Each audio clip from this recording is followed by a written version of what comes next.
vamos a tratar sobre la colusión. Ya en sus preguntas pueden ustedes preguntar sobre peculado o sobre malversación de fondos. Doctor, ¿y qué tipo de preguntas puedo hacer? Cualquier pregunta. También puedo preguntar sobre mi caso, también sobre tu caso. Doctor, ¿puedo preguntar sobre un caso que llevo en su sala? También puedes preguntar. Pero claro, no te voy a dar detalles específicos del caso. Pero sí, cuestiones generales, cuestiones dogmáticas sobre estos delitos, que para empezar hay que decir, están de moda. ¿De moda dónde? En los estrados judiciales. ¿De moda dónde? En las universidades. Porque antes, a ver, antes del 2020, vamos a ponerlo así. No, hay que ponerlo antes del 2015. Fíjense, 2015, antes, ninguna universidad tenía algún curso sobre delitos contra la administración pública. Los colegios de abogados ni lo trataban. Los profesores lo tenían como temas a tratar en las universidades. Pero, por ejemplo, les cuento una anécdota. Yo ya estaba terminando mi carrera, o mejor, el tercer año, donde se lleva Derecho Penal Parte Especial. Y en el programa estaba Delitos contra la Administración Pública. Y claro, ya estábamos en diciembre. Y uno va y le dice, doctor Roy Freire, ¿cuándo vamos a tratar esos temas? Me interesan.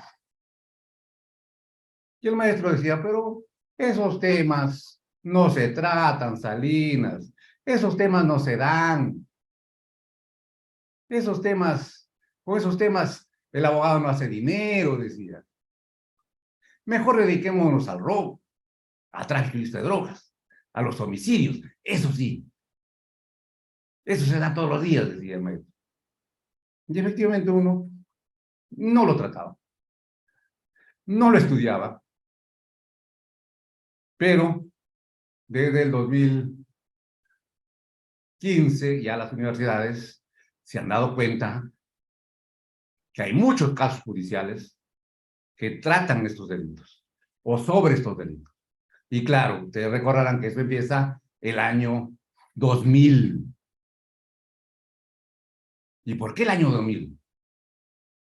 Porque cayó un gobierno de ingrata recordación, no voy a hablar más sobre eso, y se destapan muchos casos de corrupción. Tantos casos de corrupción que en la Fiscalía y en el Poder Judicial se vio la necesidad de crear sistemas anticorrupción, fiscales anticorrupción y jueces anticorrupción. Pero claro, sin preparación.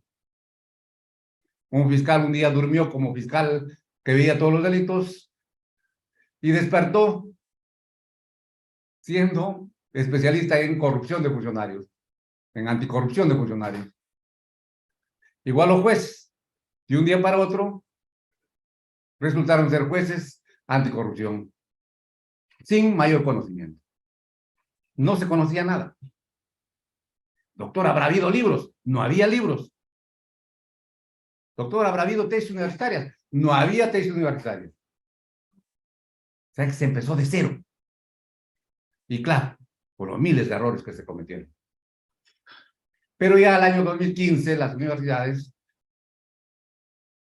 se dan cuenta y comienzan a tener en sus programas ya cursos de delitos contra la administración pública.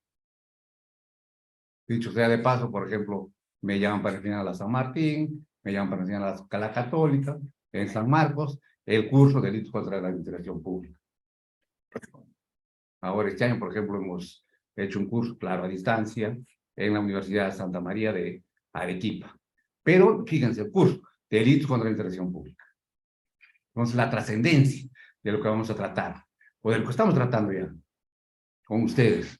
Y me da mucho gusto, hay más de 500 personas conectadas. Y espero que capten las ideas centrales sobre el delito de colusión, que está que, fíjense, dentro de los delitos que mayormente se ven en las fiscalías y en los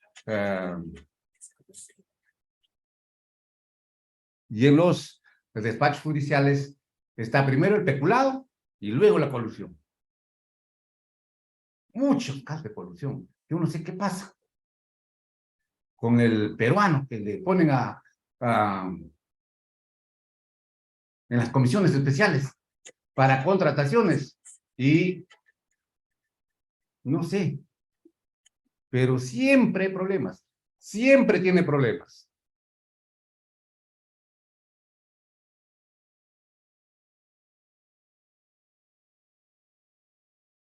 ¿Entienden? Entonces, de ahí la necesidad de reflexionar sobre este delito de colusión. ¿Quién está procesado por colusión? Todos lo sabemos. El expresidente Toledo, por ejemplo, en el caso más sólido que se tiene, se dice. Y eso es cierto, ¿eh? Es sólido ese caso. ¿Por qué? Porque hay colaboradores eficaces. El mismo amigo de Toledo lo echó antes que muera. Está la ruta del dinero. Colusión de millones de dólares. De millones de dólares. ¿Entienden? Entonces, es la trascendencia del tema que vamos a tratar. A ver, podré compartir pantalla para que esta clase sea más atractiva. Sí, Bueno, maestro, sí está disponible para que comparta. claro, claro. Porque no van a pensar que vengo a hablar aquí como político. No, aquí tenemos que hacer la clase, hacer una clase. Igual como lo hago en la universidad, así vamos a hacer la clase. Para que todos entiendan. Aquellos que conocen algo, aquellos que no conocen nada, y aquellos que conocen mucho, también algo van a tener que captar. Ahí me olvidaba decirles, aquí hay las cosas claras. Me han presentado como egresado recién de doctorado, no, yo soy doctora en Derecho y Ciencias Políticas por la Universidad San Marcos. Así que ese detalle nada más faltaba. Bueno. A ver, un momentito, ya unos 2 minutos, ya unos 2 minutos me voy a desconectar.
Bueno, continuamos entonces, continuamos.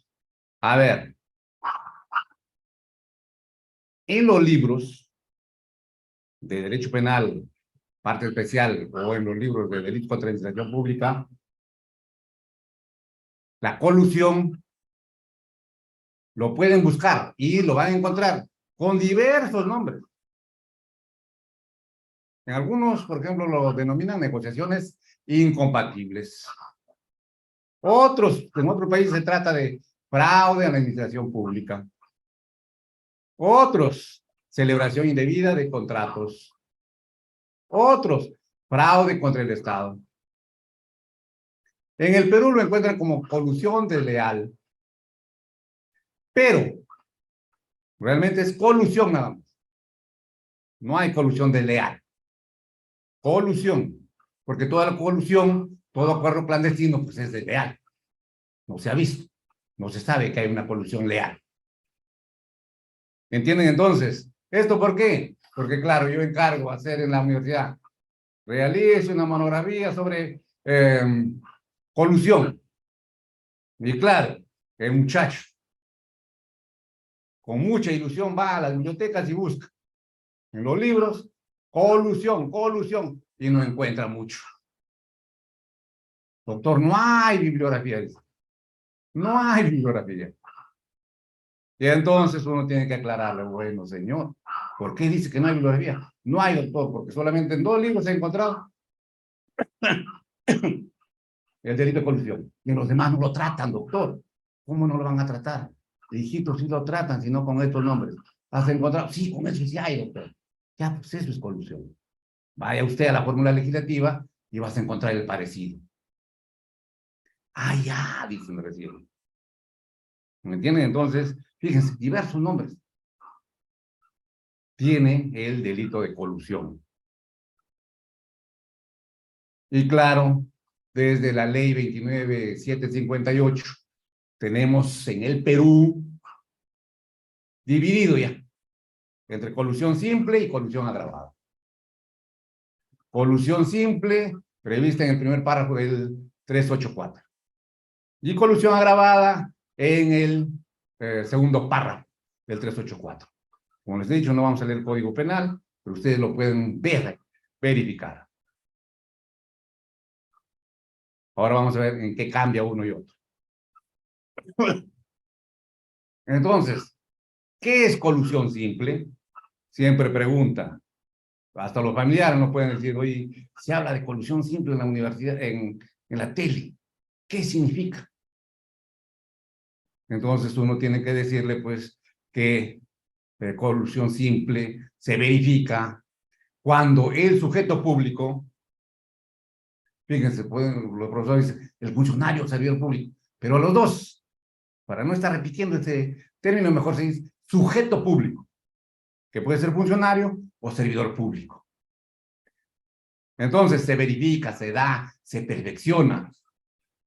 Cuando el sujeto público, en razón de su cargo, al intervenir directa o indirectamente en cualquier etapa de las contrataciones, concesiones o cualquier operación a cargo del Estado, concierta, conviene, acuerda con los interesados para defraudar al Estado.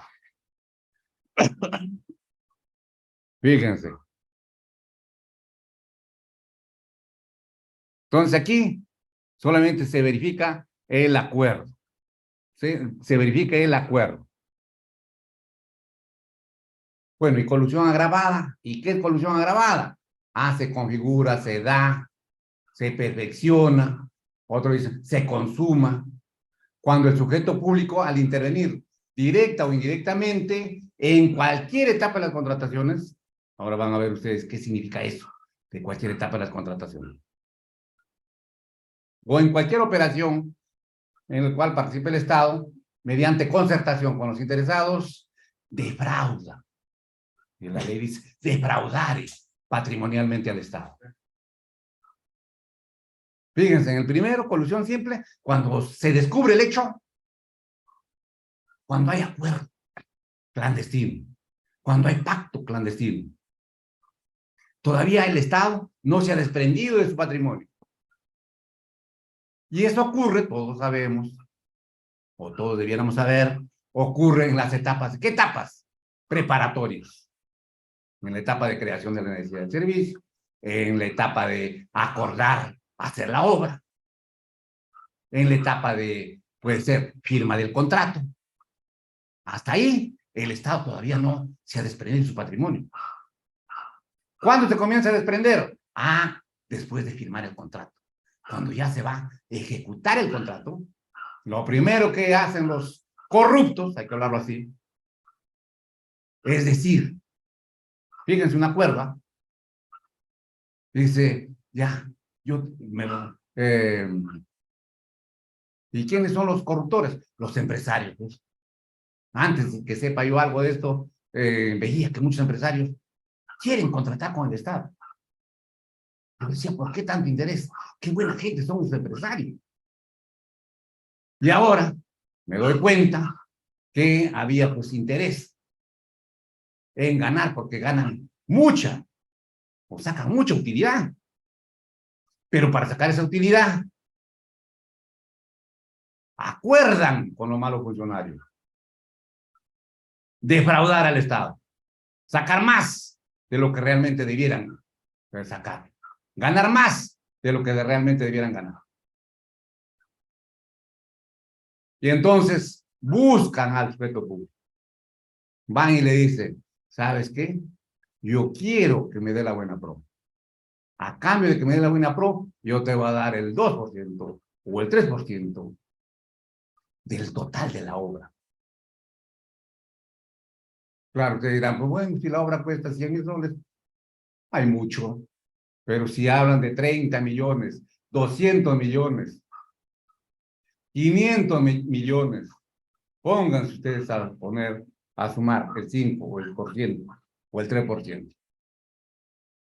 Y entonces fíjense, el empresario dice, yo te voy a dar. Y el sujeto público le dice, ya, está bien, pero quiero un adelanto. Ah, el empresario dice, ah, sí, pues, te doy el adelanto. Pero para eso me tienes que dar un adelanto de la obra. Y claro, el otro dice, ya. Y así va en el contrato incluso. Para empezar la obra, el Estado se compromete a pagar tanto por ciento. Adelantos. Entonces, ¿desde cuándo empieza eso? Y los adelantos ustedes dan, ¿y de dónde sale? Del Estado, del erario público. Fíjense. Entonces, ¿cuándo empezamos a hablar ya de colusión agravada? Cuando el hecho, es decir, la colusión es descubierta. Es descubierta. Luego que el Estado se ha desprendido de su patrimonio. Así sea un sola. Doctor, pero apenas se ha dado de adelanto apenas un sol. Colusión. Agravada. Porque no hay monto. En peculado, en colusión, en el Perú, no hay monto. Y siempre hablo de precisión, en el Perú, en nuestro sistema jurídico. Porque si vamos a España, en España sí han puesto un monto mínimo. Y entonces muchos dicen, hagamos como en España. ¿Para qué vamos a gastar mucho dinero en procesar casos de corrupción por 10 soles, 1.000 soles, 40.000 soles? No, no, no. Es que quiere a nivel administrativo, dicen. ¿Pero quién dice? ¿Quién dice eso? Aquellos que no tienen ética. Aquellos que piensan que robar un sol no es nada. Es un simple pecadillo, como dicen por ahí algunos. Eso no puede ser. Es delito también. Fíjense entonces, para que diferencien colusión simple de la colusión agravada. Colusión simple cuando el hecho se descubre cuando todavía no hay desprendimiento patrimonial. Y colusión agravada cuando el hecho se descubre después que el Estado se ha desprendido de su patrimonio. Fíjense la diferencia. Y todo va a depender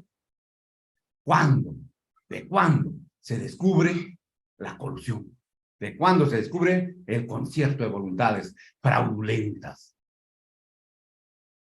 Doctor, el caso que ha puesto de Toledo. Ah, colusión agravada. ¿Por qué? Porque se descubrió cuando ya el Estado se había desprendido de 35 millones de dólares. Que Toledo lo había tenido guardado lejos del Perú y después de 10 años, me parece, comenzó a mover ese dinero. Comenzó a comprarse bienes en Lima. Y ahí es descubierto. Y a la par que los Odebrecht comienzan a hablar. O se descubrió también la defraudación en la cual eran parte de la empresa Odebrecht, o sus funcionarios. Eso tienen que tenerlo en cuenta.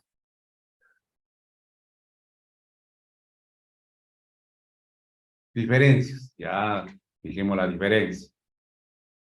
Ya dijimos que es defraudar en la colusión simple. ¿Qué es defraudar?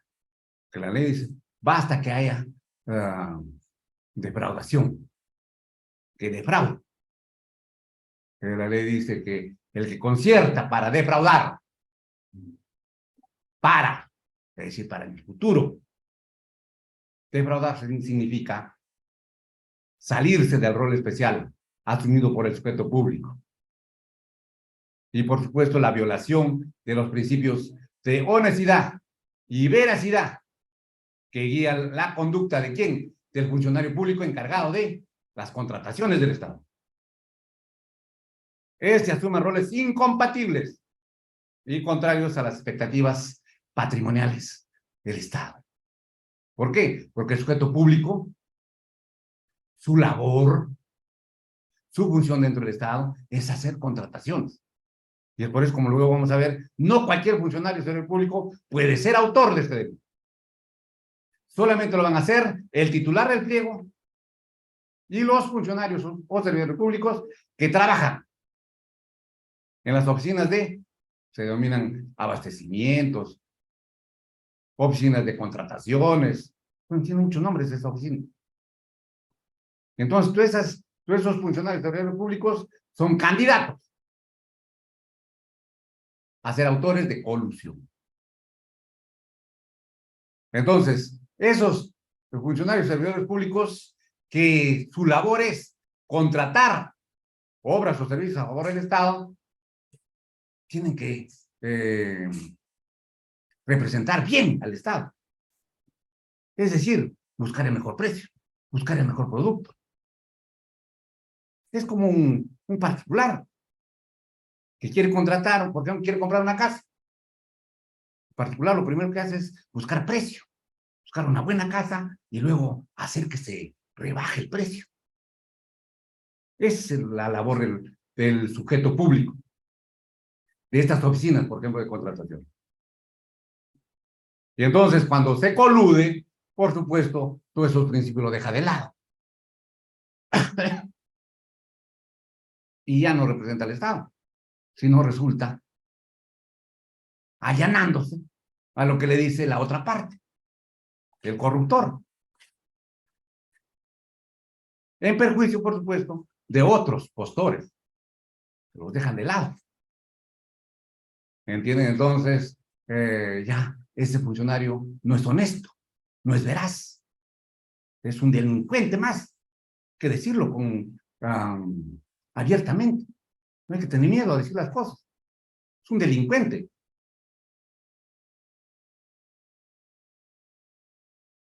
Bueno, ustedes dirán, doctor, ¿y por qué se molesta? Me molesto porque yo veo tantos casos de estos y el sujeto público todavía va a llorar ante nosotros.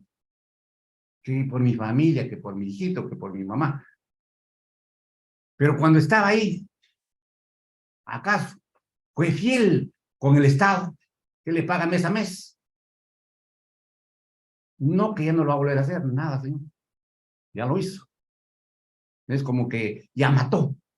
No, ya no voy a volver a matar, sí, pues, pero tienes que pagar por el muertito que tienes en tu haber.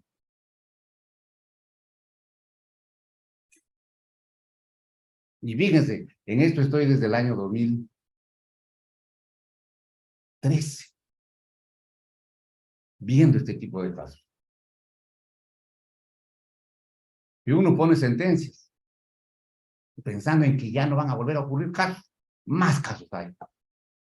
Parece que la gente no entiende. Aquí, en la colusión simple, no se necesita perjuicio. Así que los abogados, cuidado los abogados que aquí están, no vayan a estar con ese argumento sencillo, ese argumento que no tiene ningún sentido. Pido la solución de mi patrocinado porque no se ha causado perjuicio al Estado. Está bien, pues no se ha causado perjuicio. Es por eso que no es agravada el delito que se le atribuye. Es una colusión simple, en la cual no es necesario perjuicio. No es necesario que realmente, con la conducta fraudulenta, se ocasione perjuicio real al patrimonio del Estado. Basta solamente verificar que el acuerdo estaba destinado a defraudar al Estado. Y esto se da en las etapas previas al contrato. en las etapas previas al otorgamiento de la buena pro. Por ejemplo, en la creación de la necesidad del servicio o necesidad de la obra. ¿Cómo es eso? Por ejemplo, llega un flamante alcalde con sus funcionarios, pero ese alcalde ya antes ha recibido dinero para su campaña de un empresario. ¿Qué empresario, doctor? Pongamos ejemplo nada más, un empresario que vende carros. Y claro, el acuerdo está antes. Él dice, bueno, yo te voy a apoyar con tantos miles de dólares para tu campaña. Pero es decir, cuando tú ganes, me vas a comprar mínimo 10 camionetas. Yo no sé cómo lo harás, pero es mi condición. Y el otro dice, ya. Y efectivamente gana las elecciones y tiene que devolver lo que ha recibido. Y entonces, por ahí pregunta, porque claro, también no sabe, pregunta, dice, ¿y qué puedo hacer para comprar carros nuevos? Ah, y por ahí hay un funcionario que no falta y dice, bueno, fácil. Crea la necesidad de cambiar toda la flota vehicular de la municipalidad. ¿Qué se puede hacer? Sí, crea la necesidad y se saca a concurso o a licitación. Compra de vehículos nuevos. Y claro, hacemos ganar a tu amigo. Y eso es lo que pasa. Eso es lo que hace. Entonces, fíjense, ahí ha habido un acuerdo clandestino. ¿Con qué finalidad? Con la finalidad de defraudar. Luego, después, con el paso del tiempo, o mejor diría yo, con el paso de las etapas de la contratación, defraudar al Estado. Por eso es importante. ¿Cuándo se descubre el hecho? Si se descubre antes que el Estado haya defraudado, o mejor, antes que el Estado se haya desprendido de su patrimonio. Colusión simple. Si se descubrió después, colusión agravada. Fíjense ahí, incluso ejecutorias supremas. Bastantes casos de colusión. Por lo tanto, hay bastantes ejecutorias supremas. Y claro, defraudar en la colusión agravada, ya no se habla de defraudar, sino se habla de defraudar. El legislador ha visto, ha mirado el Código Español y habla de defraudar. Significa engaño al interés público como consecuencia del acuerdo. Significa un efectivo perjuicio patrimonial del erario público. El agente público actúa asumiendo roles incompatibles y contrarios a las expectativas o intereses patrimoniales del Estado. Y como efecto inmediato lo perjudica. Perjuicio efectivo. Y ustedes seguramente se están preguntando, ¿y eso cómo se acredita? Normalmente en un proceso penal con la pericia contable. Ahí los peritos son los que ponen en evidencia que el Estado se desprendió de su patrimonio. Normalmente. Normalmente. Él, le decía hace un momento, no cualquier funcionario o servidor público puede ser autor de colusión. Así lo quiera. Para que me entiendan. Un secretario general, por ejemplo, ya no vamos a hablar de municipalidad, vamos a hablar del gobierno regional. El secretario general del gobierno regional, mejor, les pongo un ejemplo, un caso real. Un funcionario procesado por colusión. ¿Cuál era su cargo? Secretario general de la gobernación. Y entonces él, como que su abogado también se quejaba. Decía, señor presidente de la sala, no sé por qué a mi patrocinado dicen que es cómplice. Está molesto porque sea cómplice. ¿Y por qué su amigo, tu compañero de trabajo, tu compañero de partido es autor? ¿Por qué me discriminan? Dice que decía el secretario general. ¿Por qué no tengo la condición de mi amigo? Si yo era el secretario general. Y mi amigo apenas era miembro del comité de contrataciones. Yo ganaba más que él. Porque él es autor y yo apenas cómplice. No entiendo, dice que decía el secretario general. Estos fiscales están mal. Estos jueces están mal. ¿Cómo mi amigo que ganaba menos va a ser autor y yo apenas cómplice? Dice que yo le he ayudado. No, se ve como que es discriminatorio. Y cualquiera que no sabe, también diría, qué raro. Al secretario general, cómplice, y al pobre otro servidor público nada más, autor. Ah, otro dice, seguro ese secretario general tiene poder, tiene padrino, o a pagar. Bueno, se dicen muchas cosas. Pero es que eso no sucede así. No es por eso, sino porque estamos aplicando la ley. ¿En qué sentido? No todo funcionario federal público puede ser autor de colusión. ¿Por qué, doctor? ¿Quién se opone? La ley, el principio de legalidad. Acuérdense, el derecho penal se sustenta sobre el principio de legalidad. No podemos pasar ese principio. Si el fiscal o juez se pasa de ese principio, comete hasta prevaricar. Hasta prevaricar. ¿Entienden entonces? ¿Qué dice la ley? Solo va a ser autor de colusión prevista en el artículo 384 del Código Penal. Aquel funcionario servidor público, fíjense la ley que dice, que en razón de su cargo interviene en las contrataciones.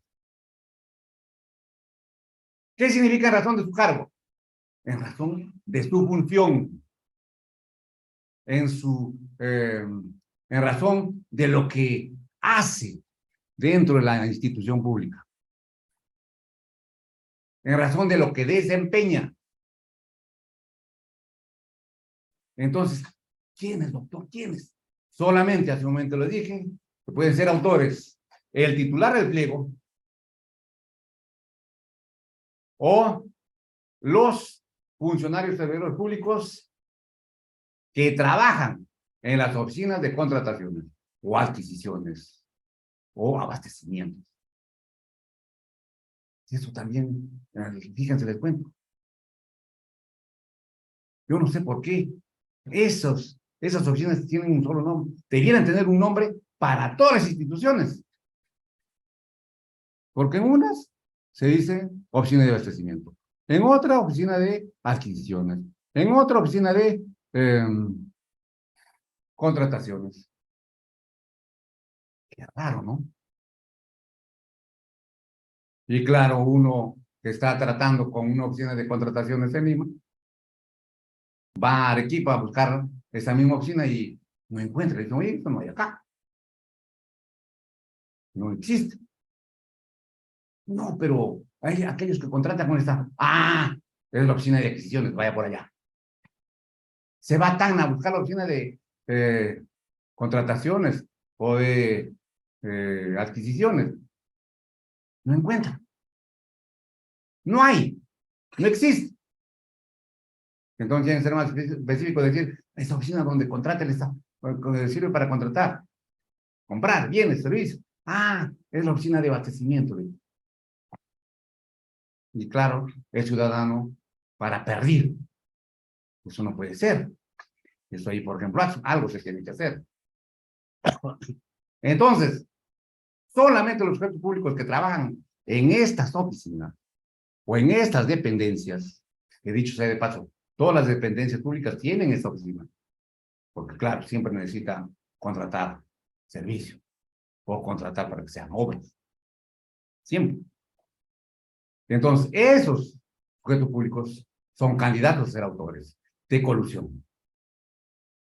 Los demás funcionarios, doctor, los demás sujetos públicos no pueden ser autores. No, doctor, pero he visto que han ayudado o se han coludido también. Han estado ahí, junto con el titular del pliego. Ah, cómplices. Fíjense, cómplices. No pueden ser autores. ¿Por qué? Porque no era su función intervenir en las contrataciones. Fíjense, eso es en razón del cargo.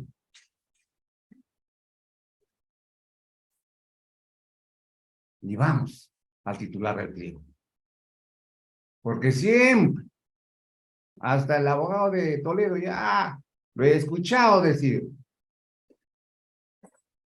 ¿Qué dice? ¿O qué dicen los presidentes regionales que están en problemas? O los alcaldes. Dicen, yo no puedo ser autor de colusión. Los abogados, ¿no? Alegan. Porque yo no he participado de la oficina de contrataciones. Yo no he sido miembro de la comisión especial. Por lo tanto, no soy autor. Y todavía me citan a mí. Porque según el libro del doctor Salinas Ziccha, tal cosa. Y entonces, uno piensa y dice, ¿cómo hacemos? Para que al menos los abogados entiendan. Pensamos, inventamos algo, nada. Vamos a ver qué dice la ley. Y encontramos la famosa ley 30.225. ¿Qué le dice ese autor? La ley de contrataciones públicas, que todos debiéramos conocer, que todos debiéramos leer. Y entonces usted va al artículo 8 de esta ley de contrataciones y encuentra que dice, los encargados de los procesos de contratación son, entre otros, lo que me interesa a mí, el titular de la entidad. En otras palabras, el titular del pliego. En otras palabras, el funcionario más importante de la institución. En otras palabras, el titular central de la institución pública, que es la más alta autoridad ejecutiva. ¿Quién, fíjense, aprueba, autoriza y supervisa los procesos de contratación?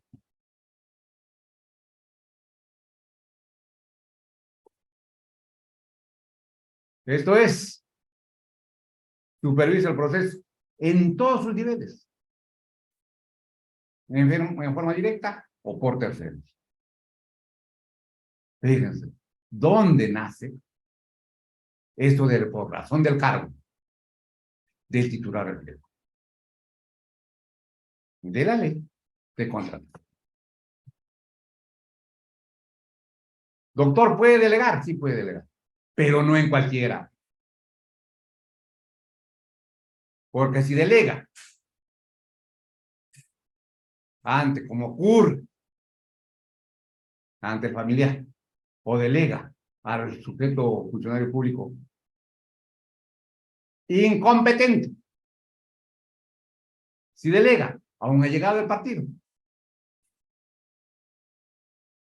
fíjense, esa delegación es inocua, es decir, no sirve, no vale para exculparlo.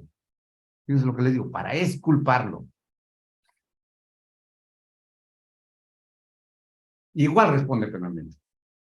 Ya la Corte Suprema en reiteradas ejecutorias se ha pronunciado al respecto. ¿Por qué? Porque se trata o se quiere cuidar de que el titular del pliego, pero al menos sea un buen administrador del patrimonio del Estado, del patrimonio de la institución pública.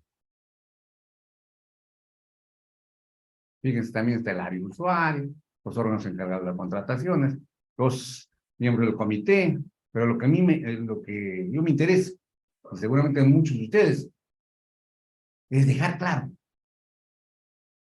que el titular del pliego es candidato número 1 a ser autor de corrupción. Así que el argumento del abogado de Toledo que le digo, ahí está, para desvirtuar.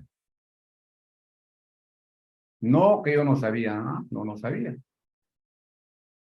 Yo no participé, sí, pues no participó, pero como titular del pliego, como presidente de la República,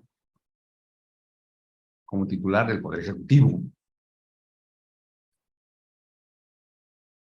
Lo más importante, recibió la contraprestación, recibió la coima. Está más que acreditada. Fíjense, se ponen como ejemplo nada más, se ponen como ejemplo. Yo no hablo de esto, mejor voy a hablar de Quispe.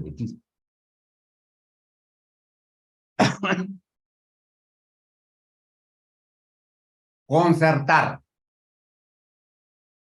¿Qué significa concertar? Todos lo saben, pero aquí hay que dejarlo claro para todos. Seguramente hay estudiantes de derecho. El agente, cuando yo hablo del agente, es el sujeto activo, el autor, o mejor, el sujeto público, en abuso de su cargo, en la participación en las contrataciones de concesiones, acuerda, fíjense, pacta, conviene o arregla con los interesados para defraudar al Estado. Pacto, acuerdos clandestinos. Todo para defraudar al Estado. Pero claro, viene la pregunta. Doctor, ¿y ese funcionario del servidor público lo hace de forma gratuita? Nunca. Jamás. Porque ¿en qué cabeza cabe? Que pacta con el tercero interesado sin pedir nada, sin ganar nada, sabiendo que si lo descubren, lo van a despedir del trabajo. ¿Quién hace eso? Un suicida. Pero no hay funcionarios servidores públicos suicidas. Entonces, lo hace por algo. La regla de experiencia aconseja que el funcionario del servidor público que se ha coludido o ha pactado, lo ha hecho a cambio de algo. Así que se argumenta también del abogado, de los abogados, que dicen, señor, pero no se ha descubierto que mi patrocinado haya recibido algún dinero de por medio. Y por lo tanto es inocente. Nada, señor. Si no lo ha recibido todavía, es porque se ha descubierto antes que reciba la coima. Entonces, colusión simple. ¿Y en qué acuerdan? ¿En qué acuerdan? Fíjense, unos ejemplos nada más. Doctor, ¿y dónde sacó los ejemplos? De la jurisprudencia, de casos reales. ¿Acuerdan, por ejemplo, con el particular la imposición de condiciones contractuales menos ventajosas para el Estado, de las que se podría haber alcanzado en ese momento, mediante una labor de negociación diligente? Un caso, vamos a poner un caso real, pues bueno, yo acostumbro poner casos reales. Quizás la labor que desempeño me lleva a poner casos reales, casos judicializados. Normalmente no pongo no pongo ejemplos de laboratorio, como hacen los colegas profesores por ahí que apenas han leído los libros y por ahí sus conceptos, esos ejemplos, lo ponen. Ejemplos, yo digo, de laboratorio. Que se imaginó por ahí un jurista y con eso hacen pedagogía. Pero aquí hacemos con casos reales. Un caso real. El ex gobernador de Ancash dice, bueno, vamos a hacer una licitación para contratar o para comprar 10 ambulancias para los hospitales de la región. Se crea la comisión, y al final se descubre que la comisión había acordado, bueno, con el tercero interesado, para dar la buena prueba. ¿Qué acordaron? Fíjense, es terrible, ya es funcionario del servidor público. Acordar o aceptar que el tercero interesado va a entregar los bienes como si fueran de primera mano, de primer uso, los bienes ya usados. Es decir, acordaron recibir camionetas, o mejor ambulancias nuevas, o mejor ambulancias usadas como si fueran nuevas. Acordaron para que el Estado, el gobierno regional de Ancash, pagar como si fueran nuevas las ambulancias.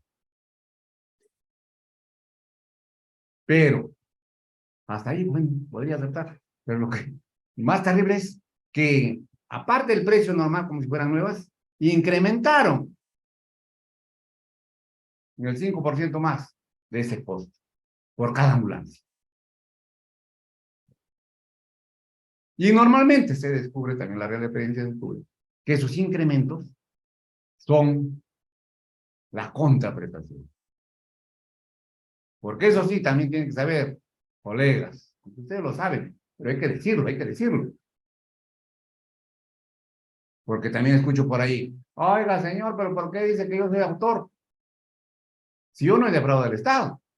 Porque en el último de los casos dicen, si a mi cuenta ingresó 1 millón de soles, es porque la empresa me pagó. No el Estado, dice. Que la empresa me ha pagado. Yo no he defraudado al Estado. Un argumento también inútil. ¿Por qué? Porque la empresa, efectivamente, la empresa paga.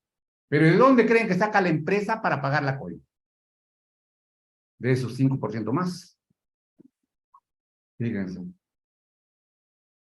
De ahí sale. ¿O ustedes creen que el empresario va a pagar su bolsillo? El empresario jamás paga su bolsillo. Y es por eso que siempre los acuerdos, ya, ¿quieres tu comisión? Ya, yo te doy el 2%. O yo te doy el 3%. Pero la obra ya no va a costar 100, sino que la obra va a costar 110, 120. Entonces, de ahí está tu parte. Fíjense. Entonces, al final, ¿de dónde sale? Del Estado, del erario público. Instrumentos del derecho. ¿Esto qué significa? ¿Desde dónde puede, o mejor, en qué etapas de la contratación pública puede darse la figura de la colusión? Cuidado también, porque muchos dicen, doctor, pero si todavía no se ha firmado el contrato. Otros dicen, doctor, pero si todavía no se ha materializado el contrato, no se ha ejecutado. Y entonces, no hay colusión. Es un delito imposible. Y claro, cuando van a mi sala a hablar así los abogados, yo muevo la cabeza nomás y pregunto, ¿dónde habrá estudiado este colega?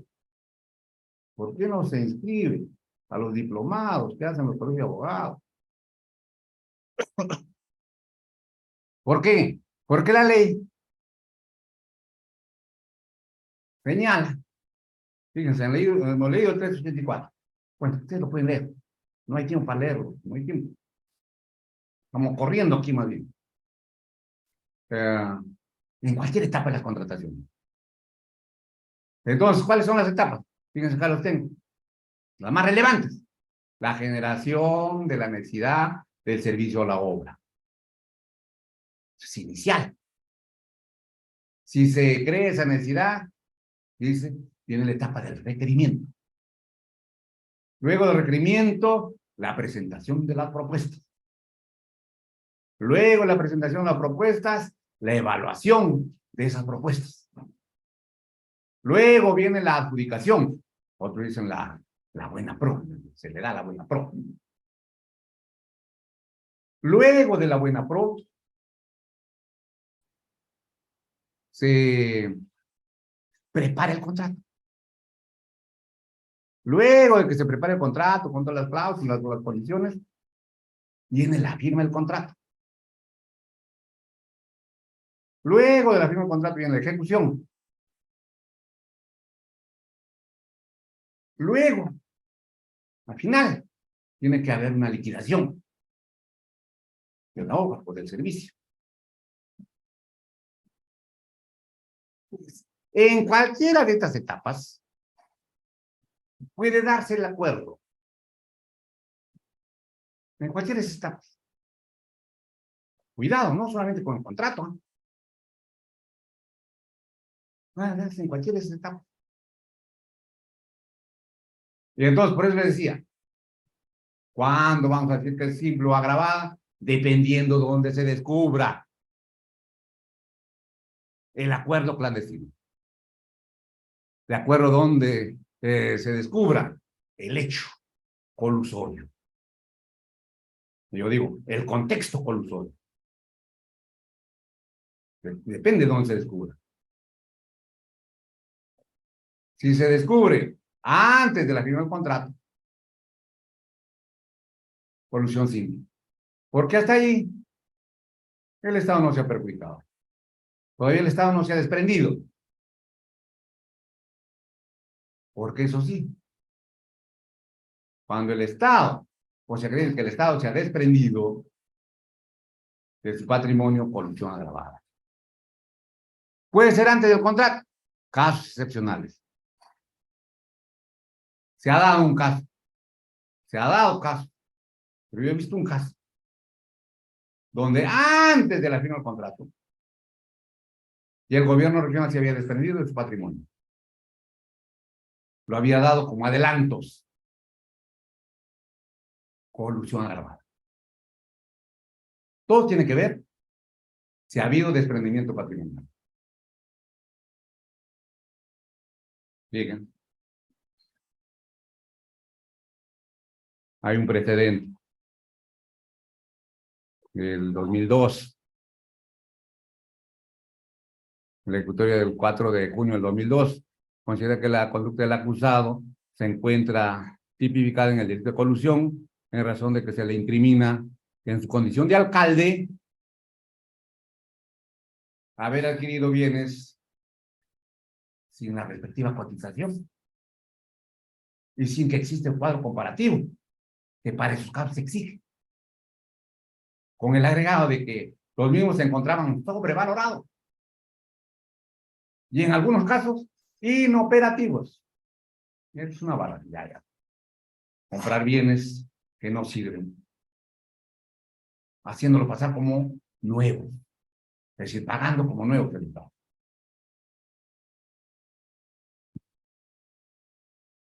El bien jurídico protegido. Ya muchos, y ya somos más de 700 personas, ya muchos le va a chocar lo que les digo.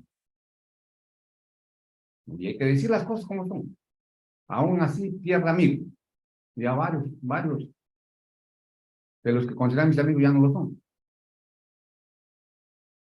¿En qué sentido? En las universidades, muchos profesores, no voy a decir algunos, muchos profesores todavía siguen repitiendo aquello de que el patrimonio del Estado es el bien jurídico protegido en el delito de colusión. O también dicen, el bien jurídico protegido en el delito de peculado es el patrimonio del Estado. Y claro, los muchachos, los nuevos juristas que se están formando, salen de la universidad con esa idea. Y claro, han sacado su título, se han colegiado. Y porque Dios es grande, se dan el asesoramiento de un presidente regional preso por colusión. Y ese nuevo jurista, justo va a la sala el doctor Salinas a informar. Y va con ese cuento. Y recuerden que el bien jurídico protegido en la colusión es el patrimonio del Estado. Y uno, pues dice, ¿y dónde estudió este muchacho? ¿Qué ha pasado? Porque esto de que en la colusión y el peculado, el bien jurídico protegido no es el patrimonio, la Corte Suprema lo viene diciendo desde el año 2005. Incluso hay un acuerdo plenario sobre el delito de peculado, donde se ha dicho que el patrimonio no es el bien jurídico en estos delitos. El patrimonio, acuérdense bien, el patrimonio es el objeto del delito. Fíjense, el objeto del delito. Y claro, muchos dirán, ¿y esto qué? ¿Qué significa? Para graficar, en el homicidio, ¿el bien jurídico cuál es? La vida van a responder. No, el derecho a la vida. Doctor, ¿y el cadáver que está ahí en la pista? El cadáver que ha sido disparado y está en la vereda. ¿Qué es? Todos sabemos y todos respondemos. Porque así nos han dicho nuestros viejos profesores. El objeto del delito. Algo así pasa con los delitos de corrupción de funcionarios. ¿Cuál es el bien jurídico protegido en la colusión?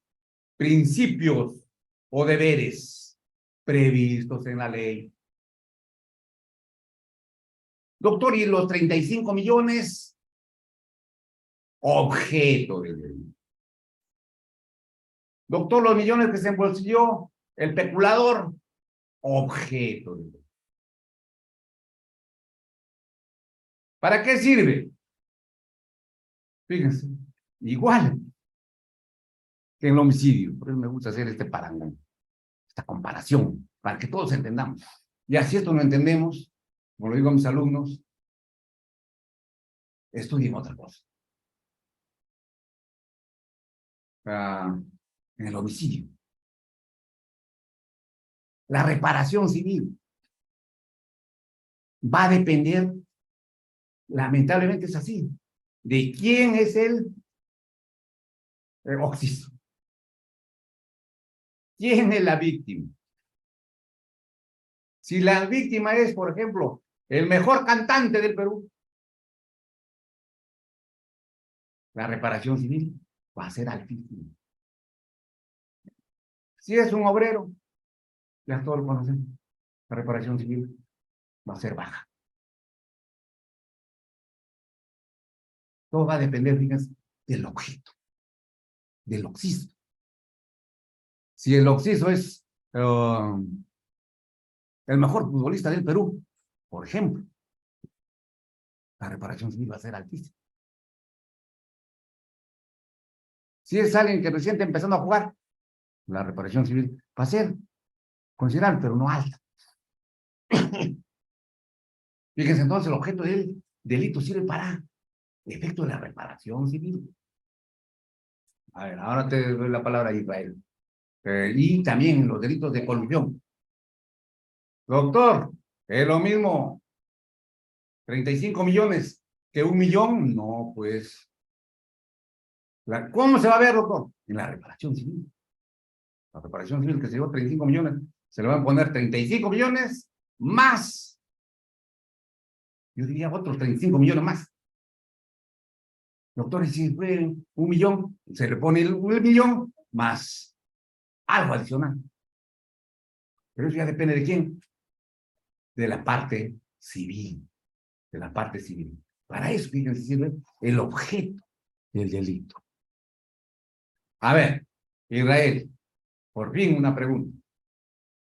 ¿Le escucho? Excelente, maestro. Estimados participantes, tengan en cuenta, tienen que tener activos sus cámaras para darles pase al audio. No solamente participante que tenga apagado su cámara se le da pase. ¿sí? Pueden levantar su manito y pueden realizar en estos momentos algunas preguntas referentes a la sesión. Si no, seguimos con la sesión de clase. Continuamos, maestro, con la sesión de clase. ¿Tenemos a John? Sí, tenemos a John, doctor. A ver, John Romero, a ver. Estimado John Romero, por favor, una pregunta y sé preciso. Gracias. ¿Puedes activar tu audio, John? Correcto. Ahí Buenas está. noches. Muchas gracias por la oportunidad. Doctor, yo soy de Huánuco y aquí todos los gobiernos regionales y los presidentes regionales ensayan este argumento, que ellos son responsables políticos, pero que no tienen ninguna responsabilidad técnica en la toma de decisiones en el tema financiero. ¿Tiene marco legal, sustento legal esa forma de argumentar? Muchas gracias.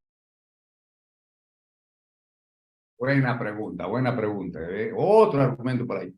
Ese argumento no tiene ningún amparo legal.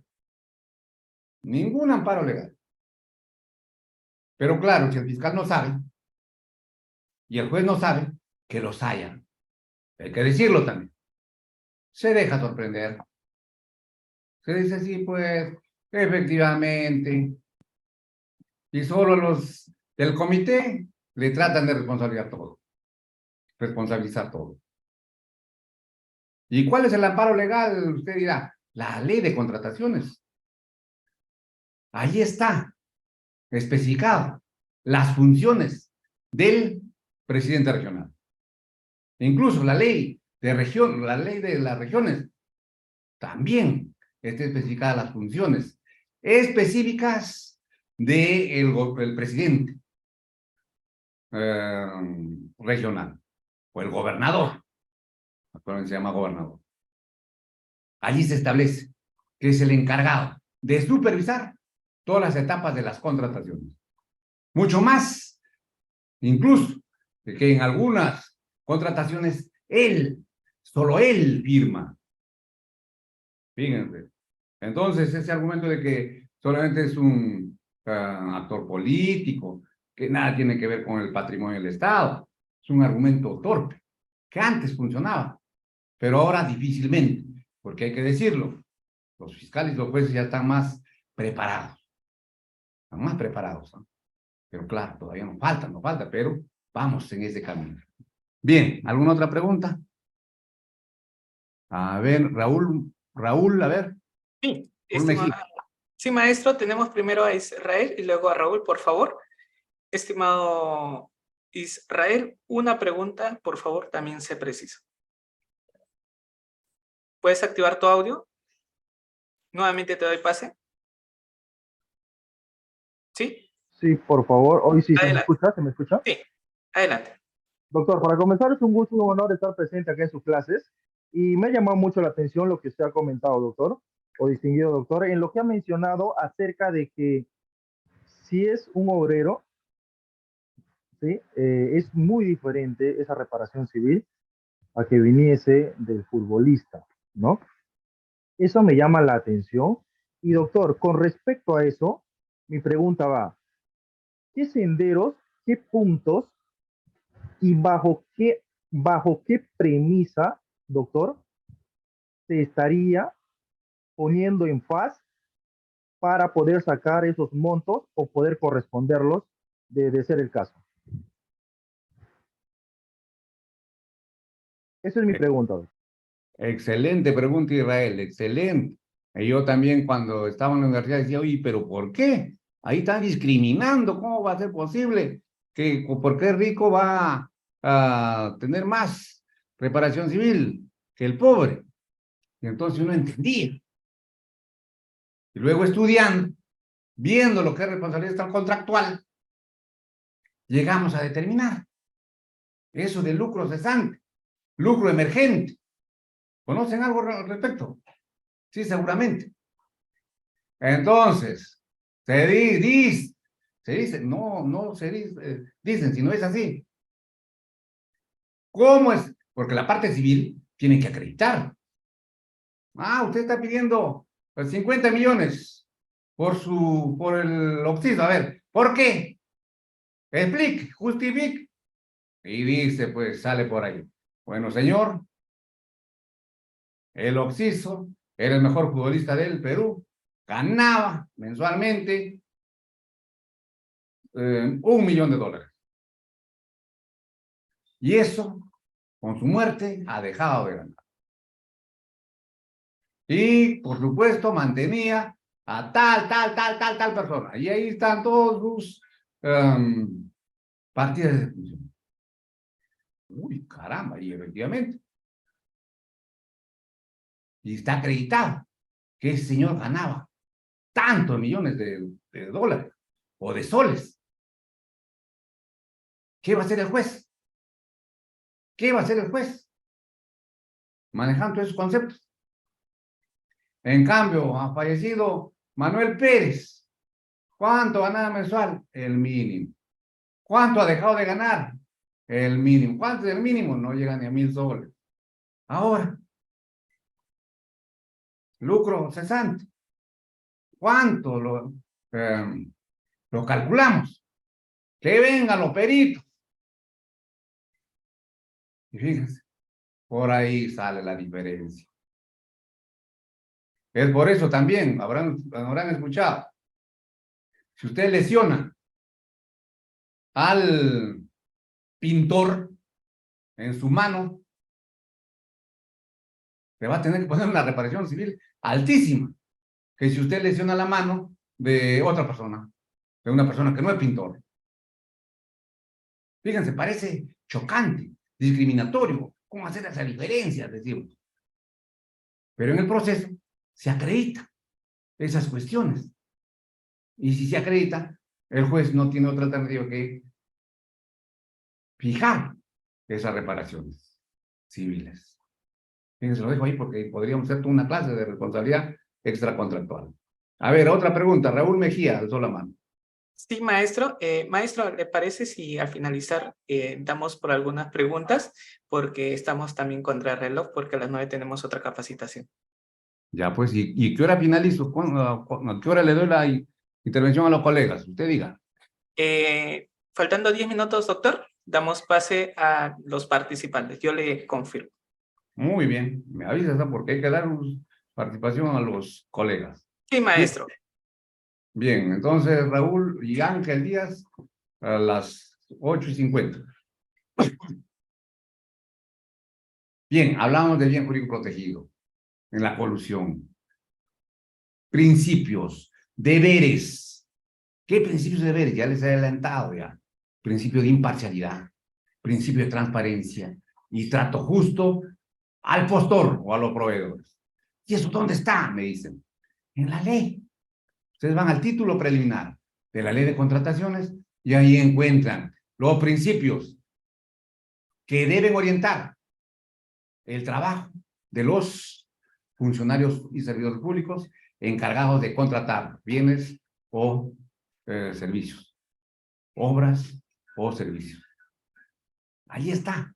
Y entonces me dicen, a ver, doctor, grafíquenos, ¿cómo es eso? De imparcialidad. Lo primero que hay que saber es que los que participan, pongamos lo más representativo, el comité especial. Ellos van a representar al Estado. Y claro, se convoca la licitación. Y siempre hay bastantes proveedores.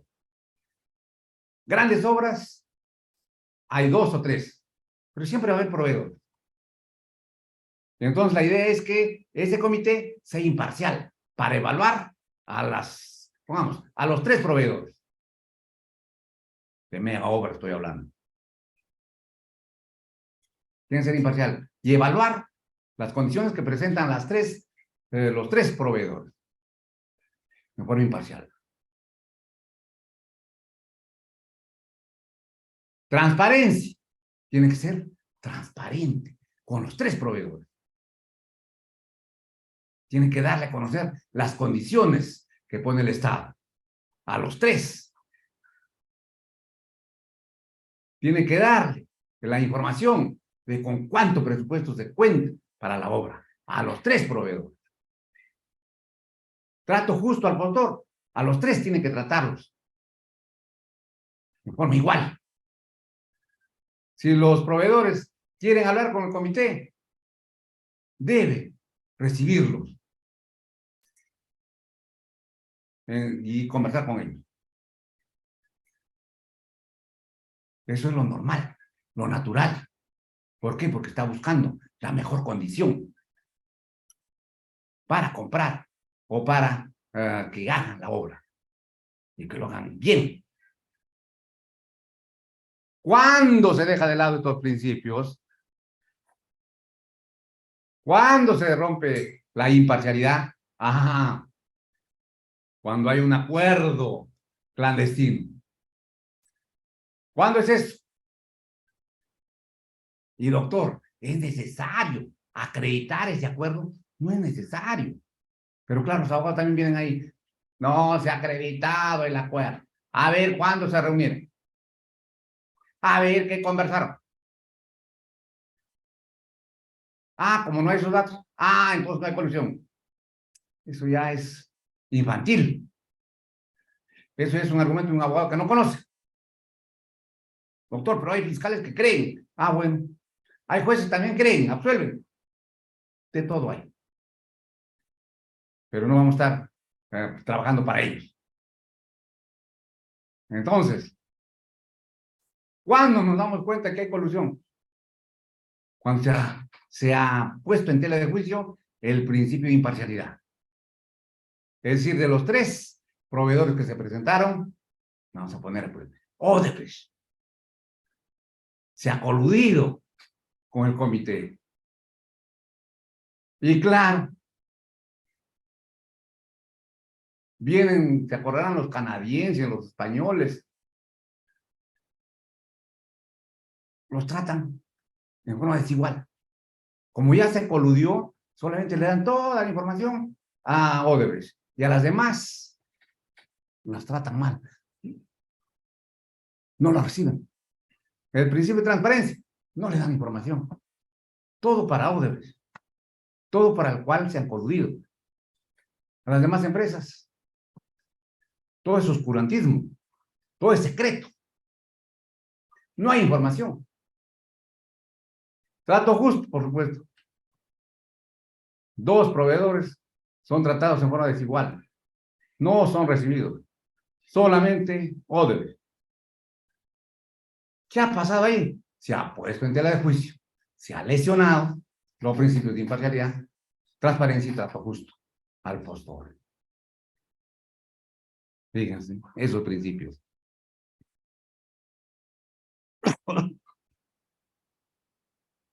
Ya hay precedentes ahí, pero vamos a avanzar porque el tiempo nos va a quedar corto. Sujeto activo o autor. Y aquí en mi pequeño libro que tengo, hablo de un delito especialísimo. ¿Por qué? Porque hay que diferenciarlo de los especiales. Hay delito especial, ¿cuándo se dice? Cuando para ser autor se necesita ser funcionario del servidor público. Ah, delito especial se decía antes. Pero para nosotros, pero actualmente, tal como está regulado en el 384, con sus modificatorias respectivas, se trata de un delito especialísimo. ¿Por qué? Porque para ser autor no es suficiente ser funcionario del servidor público. Fíjense, no es suficiente. La ley exige algo más.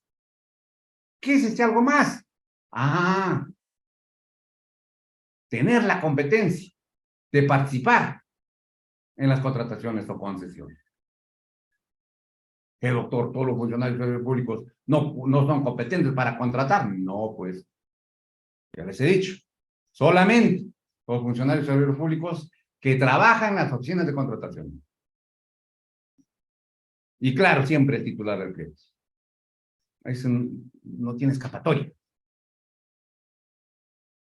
Fíjense.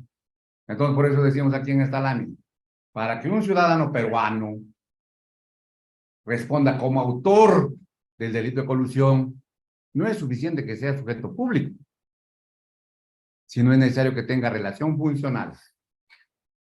Esto es el deber de participar o intervenir en cualquier etapa de las contrataciones o concesiones a cargo del Estado. Y eso solamente lo pueden hacer los que trabajan en las oficinas de concesiones. No el secretario general. de la institución.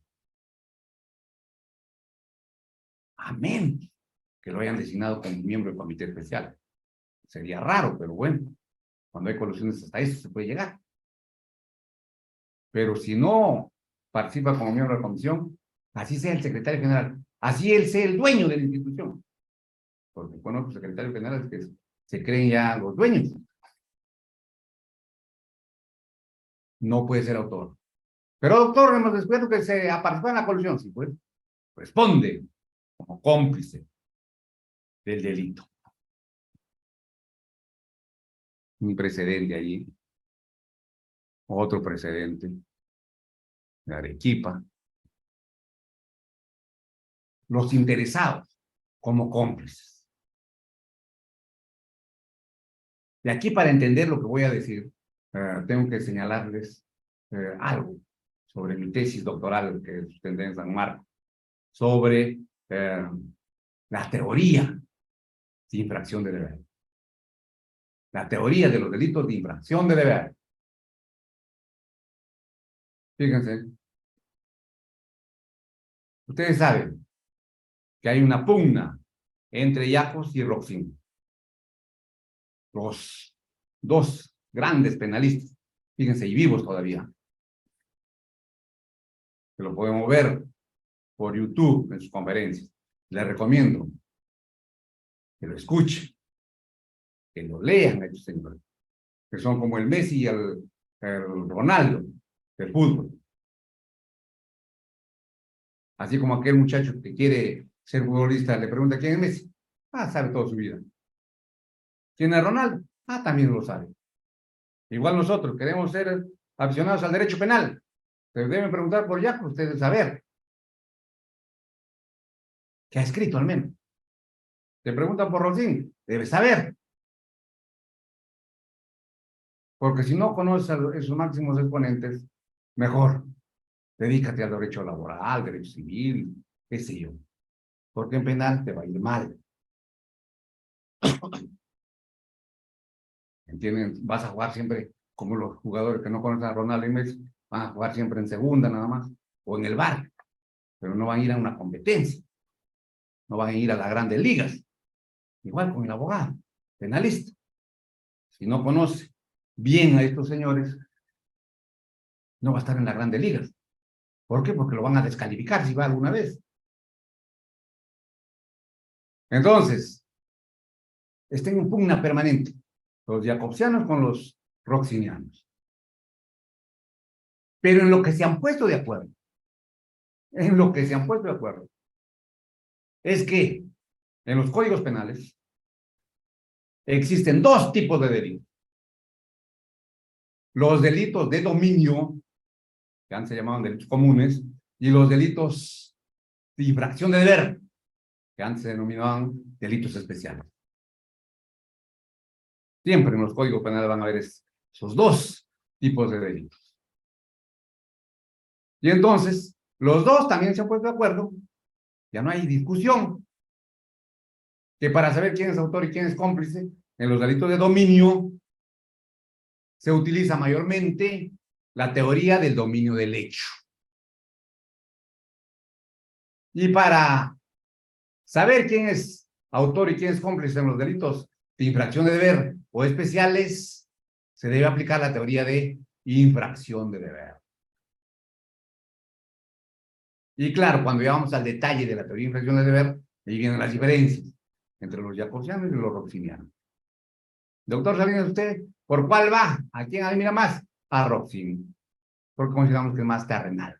Hace derecho penal más para resolver los problemas jurídicos actuales. Jacob no tanto, Jacob está haciendo derecho penal más como filosofía, más para un derecho penal del futuro. Y le pregunta, maestro Jacob, si este problema, ¿cómo lo resolvemos? Ese no es un problema, dice. Usted vea. Mi teoría no es para resolver problemas actuales, sino para resolver el derecho penal futuro. O sea, un derecho penal filosófico. Un derecho penal sólido. ¿Entienden? Entonces, está pensando en otra cosa, el maestro Jacob. Entonces, viene la diferencia en el contenido de la teoría de infracción de deber. Entonces, lo que ustedes tienen que saber es que para saber quién es autor y quién es cómplice en los delitos de infracción de deber, como por ejemplo colusión, como por ejemplo peculado, para saber quién es autor y quién es cómplice, se utiliza la teoría de infracción de deber. Que sostiene algo sencillo. Pero claro, los que no saben dicen, oh, muy difícil. ¿Qué será eso? Mejor ni me meto, mejor ni leo. Pero es sencillo. ¿Por qué? Porque dicen, según esta teoría, es autor aquel que participa en la comisión de un hecho delictivo infringiendo un deber especial de carácter penal. Y cómplice aquel que también participa en la comisión de un delito, pero sin infringir un deber especial. ¿Y por qué no infringe el deber especial? Simplemente porque no lo tiene. Sencillo. Ejemplo, en la colusión. Se ha descubierto un delito colusorio, donde han participado los miembros del comité especial y el secretario general. Voy a seguir con ese ejemplo, que me gusta. Hay varios secretarios generales involucrados en estos temas. Entonces, ¿quién es autor? Es aquel que ha participado en la colusión infringiendo su deber especial de carácter penal. ¿Quién? Ah, los miembros del comité, porque ellos son los encargados de hacer las contrataciones, encargados de cautelar el principio de imparcialidad, transparencia y trato justo al protocolo. Y el secretario general también ha participado en la colusión, doctor, en el acuerdo el colusorio. Está acreditado incluso con videos que se reunió. ¿Será autor? No. Es cómplice. Porque ha participado en la comisión del delito, pero sin infringir deber especial. Porque él no tenía dentro de su competencia participar en las contrataciones. Es ajeno a esa oficina. Fíjense, cómplice. Doctor, ¿y los terceros, los extraños a la administración? Cómplices. ¿Pero por qué, doctor, si en este delito de colusión, para que haya el acuerdo, es necesario la voluntad, que dice, encuentro de voluntades del sujeto público y del empresario? Los dos tienen que acordar. Los dos tienen que pactar. Fíjense, si aplicamos la teoría del dominio del hecho, ¿qué nos dice? Si eso sucede, dice, allí hay coautoría. Serán los dos coautores, porque sin la participación de uno no puede haberse cometido el delito. Entonces, aplicando la teoría del dominio del hecho, serían coautores. Y ustedes dirán, pero doctor, ¿y por qué no utilizamos esta teoría? ¿Quién se opone? Y sale por ahí. Alza la manito, todavía dice, yo me opongo. ¿Quién? El principio de legalidad. El principio de legalidad dice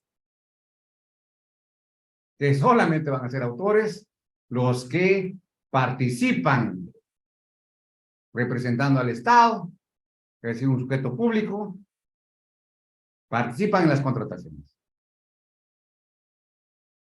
Los demás, que no son funcionarios públicos, responden solamente como cómplices. Y eso es, ¿quién lo dice? La teoría de infracción del deber. ¿Me entienden? Entonces aquí, los terceros interesados, ¿qué son? Cómplices. Y claro, ahí viene la pregunta bien. Doctor, ¿cómplice primario o cómplice secundario?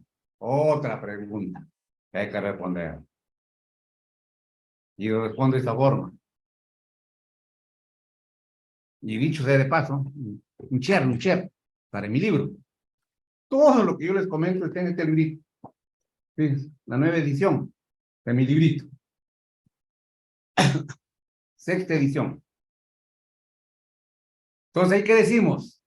Si nosotros aplicamos la teoría del dominio del hecho, tendríamos que hablar de complicidad primaria y complicidad secundaria. Pero si aquí estamos aplicando la teoría de infracción de deber, solamente se habla de cómplice. No hay forma de hacer la diferencia entre cómplice primario y cómplice secundario. ¿Por qué? Por algo sencillo también.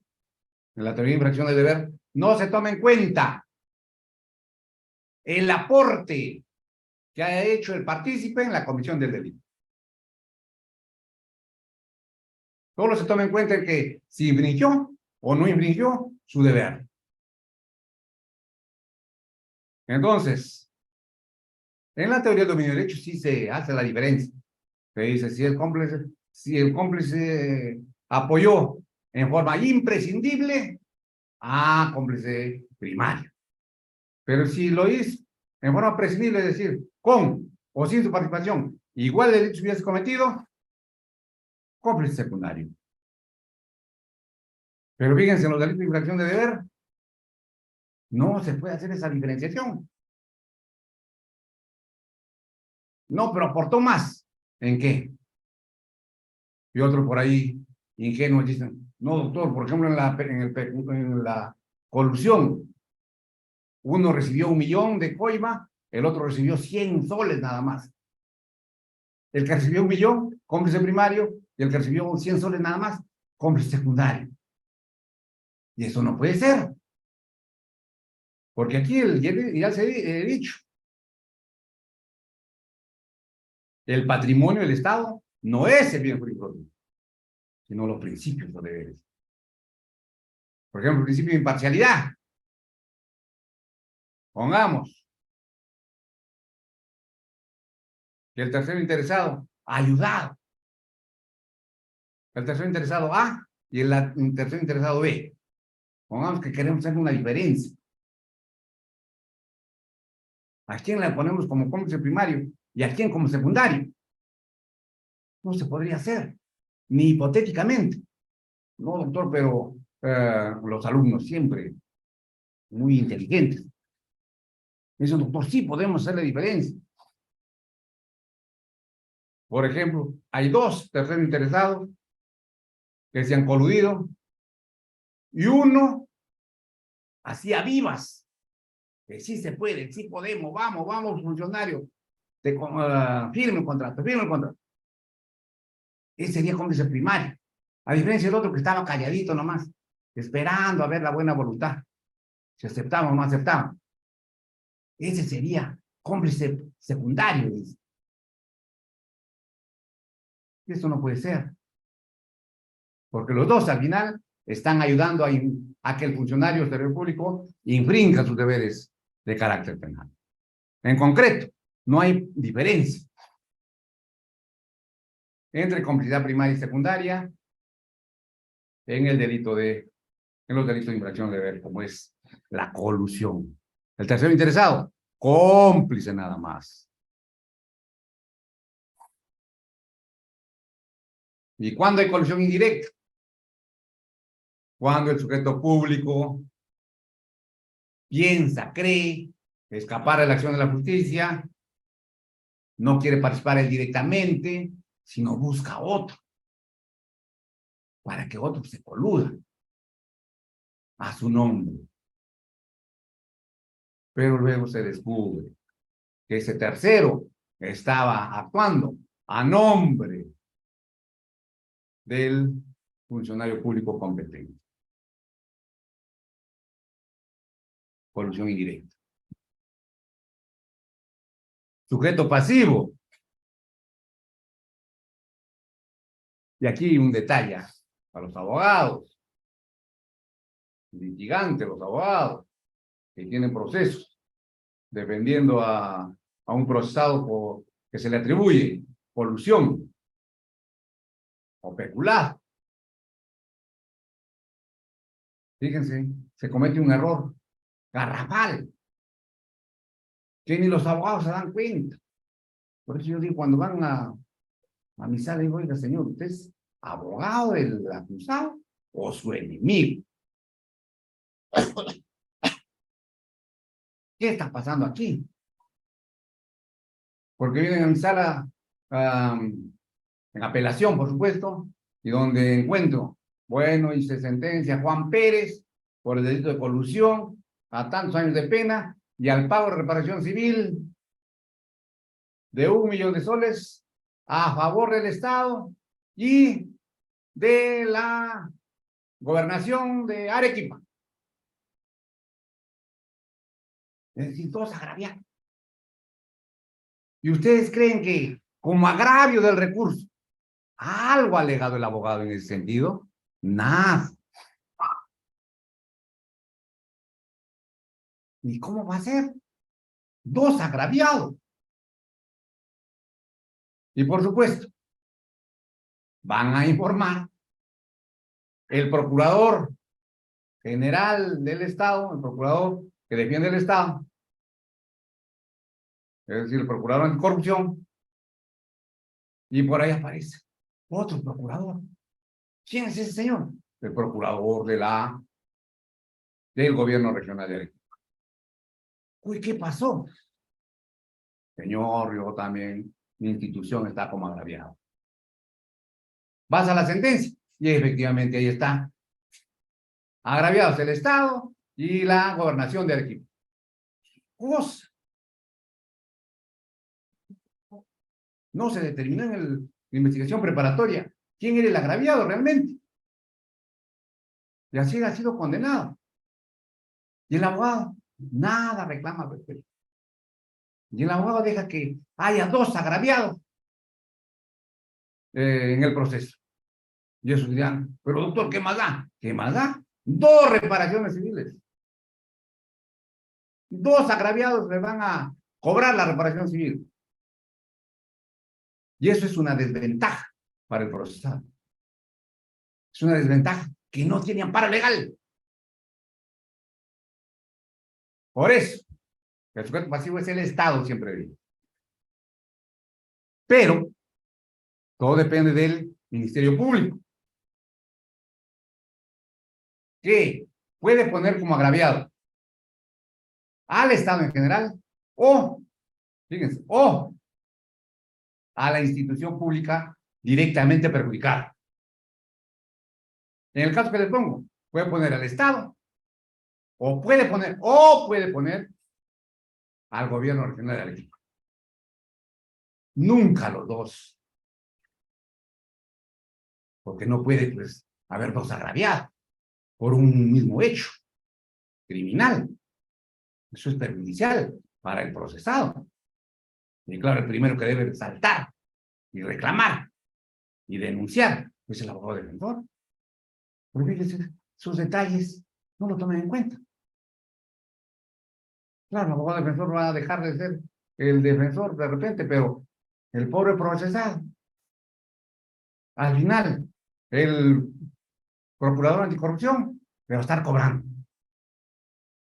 Luego, el procurador de la gobernación le va a estar cobrando. ¿Por qué? Porque va a decir, acá en la sentencia dice. Y claro, como el abogado no dijo nada, no se aclaró esa sentencia. Pero así no se aclarara, los jueces debieran aclarar ese asunto. Pero claro, también ustedes saben que estamos aplicando el nuevo Código Procesal Penal y hay algunos colegas jueces que dicen, bueno, si el abogado no lo ha planteado y no se ha discutido en audiencia, yo no puedo modificar ese aspecto. También ese argumento es muy fácil. Ese argumento no tiene amparo, pero así se deja. Cuidado con esos detalles, ¿ah? Entonces, el agraviado siempre va a ser el Estado o la institución pública. Y ustedes dirán, ¿pero por qué, doctor, el Estado? Porque es el titular del bien jurídico protegido.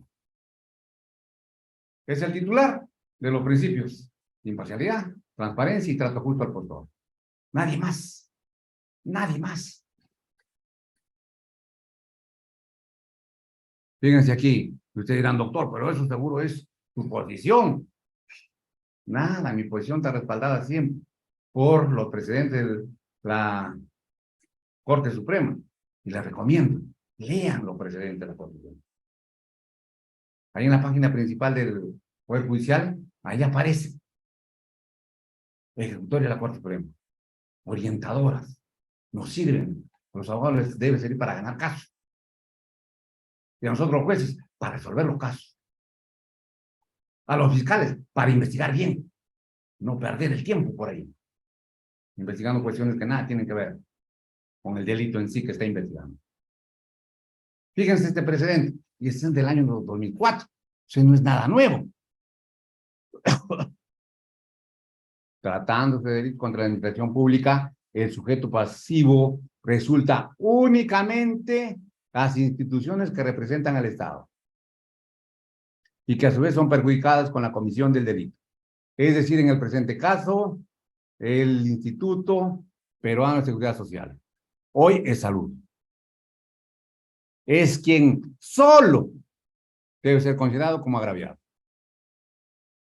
Si aparte de Salud lo consideras al Estado, la Suprema que dice, implicará una duplicidad de pago de la reparación civil. Y eso no se puede aceptar. Por eso tienen que fijarse, los abogados me dijo, a ver, ¿a quién han puesto de agraviado? ¿Solo al Estado o solo a la institución perjudicada? Bien, pero si han puesto al Estado y a la institución perjudicada, mal. Me quejo, denuncio. No puede ser que a mi patrocinador le quieran poner 2 reparaciones civiles por un mismo hecho. Y tipicidad subjetiva tiene que ver que la colusión siempre es dolosa. No hay comisión por culpa. Y es imposible, pues, porque no hay acuerdo, pues, queriendo y no queriendo. Los acuerdos se dan en forma dolosa, forma intencional, con voluntad. Y hay que decir también, hay una discusión en la teoría de que, ¿qué es el dolo? Muchos van también por ahí a decir que es solo conocimiento. Nada, yo siguiendo al maestro Rodríguez, seguimos todavía diciendo que es conocimiento y voluntad. Conocimiento de que está cometiendo el delito y voluntariamente se hace. Maestro. Bueno, ¿Sí? a ver, lo dejamos aquí y pasamos a las preguntas porque veo que hay mucha inquietud. Sí, maestro, muchísimas gracias a nuestros 759 conectados, estimados participantes, para que puedan intervenir los demás colegas. Una pregunta, ser puntuales, por favor, y siempre activando su cámara, ¿correcto? Si no tienen activo su cámara, no se da pase. Estimado Mauro, adelante, por favor, una pregunta. Estimado Mauro, puedes activar tu audio. Adelante. Tú no tienes micrófono, estimado Mauro.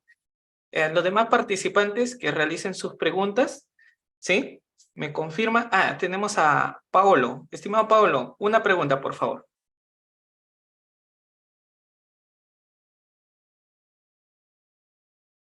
¿Sí? Nuevamente te voy a dar pase. Ahí está. Adelante. Doctor, muy buenas noches. Buenas noches con todo lo presente. Bueno, doctor, mi pregunta es básicamente lo siguiente.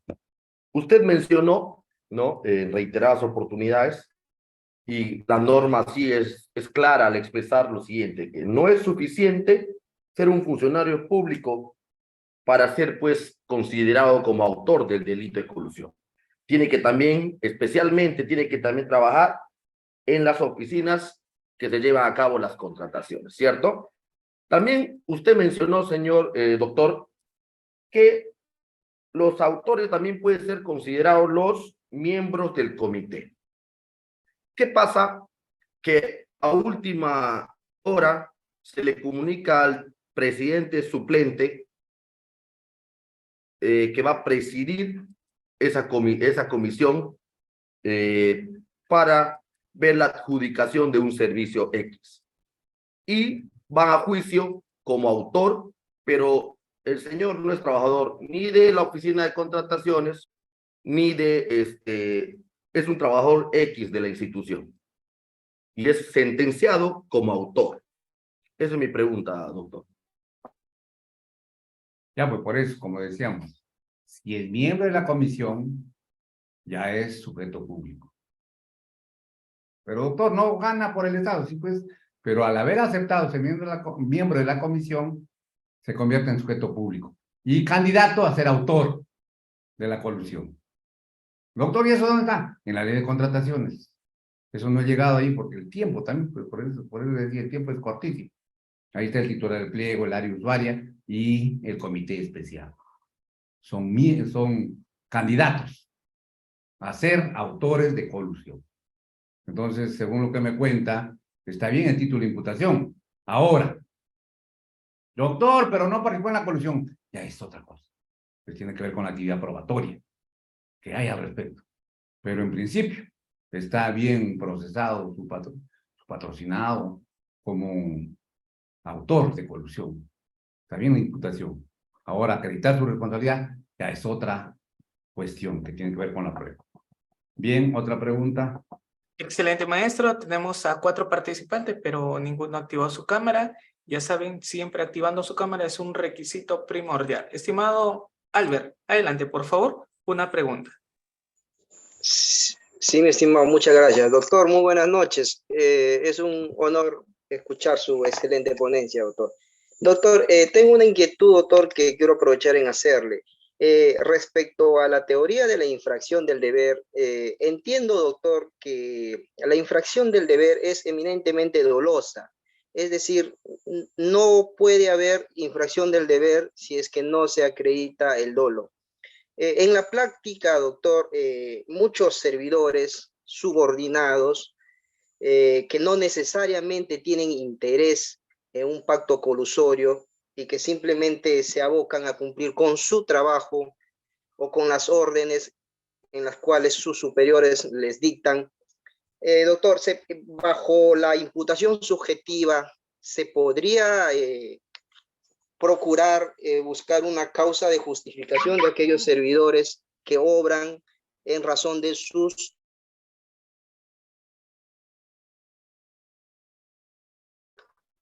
funciones o su deber de lo 20 en el numeral 8, ¿no? Querido de un deber o en el ejercicio legítimo de un derecho, oficio o cargo? Doctor, ¿qué pasa que cuando no se acredita el dolo en aquella persona, digamos, en cumplimiento de su trabajo, ha suscrito un documento, pero más allá no ha tenido una participación activa en todo el proceso? Digamos, el proceso ha sido conducido mayoritariamente por el comité, por el jefe, ¿no? Y este simplemente es un servidor que ha sido, digamos, un parte del proceso para poder cumplir con esa adjudicación que se necesitaba hacer. Suele darse en estos casos, doctor, se podría atribuir infracción del deber a un servidor en este tipo de circunstancias cuando realmente no ha tenido intención de defraudar o de entrar a un pacto colusorio. En este caso, doctor, ¿cuál es su apreciación? Bien, buena pregunta y justo. Ayer, por ejemplo, hemos confirmado una sentencia por colusión a un presidente regional, a un expresidente regional, Gregorio Santos. Y ahí hay un caso, hay otro acusado que está en la misma situación que estás preguntando. Para mí que ha leído esa sentencia ya. Bueno, entonces se señala, efectivamente, y era su argumento de defensa. Oiga, señor, pero es sí como cómplice, ¿eh? Porque el autor es diferente. Y según lo que me cuentas, es un cómplice. Es una persona que ha estado supuestamente bajo la disposición de el presidente de la comisión, o el presidente de la gobernación, o los miembros de la comisión, su secretario, vamos a decir. Entonces, aquí el caso que les cuento de Gregorio Santos, también hay uno así parecido, que decía, señor, ¿cómo voy a ser cómplice de colusión si yo ni sabía de los acuerdos colusorios? Yo solamente me dediqué a cumplir mi labor que me solicitaba el presidente de la comisión especial. Y claro, en pleno juicio le preguntamos, oiga señor, ¿y cuántas infracciones se le atribuye a usted? Cuando todos dicen que he participado como en 20, pero lo he hecho por disposición del presidente de la comisión. Y el abogado, por supuesto, viene y dice, oiga señor, ha actuado bajo orden superior. Y por lo tanto pido que se aplique el eximen del artículo 20 que ha hecho mención usted. Y entonces, a ver, vamos a evaluar la situación. Puede aceptarse que un servidor público no se dé cuenta que en el procedimiento o en el proceso del cual conocía, porque allí estaba en la oficina, que se estaban infringiendo, estaban dejando de lado las disposiciones de la ley de gobernación o la ley de contrataciones. Y él incluso estaba llevando, por ejemplo, de una oficina a otra, los documentos. No se dio cuenta que al menos algo raro estaba pasando por ahí. No se dio cuenta.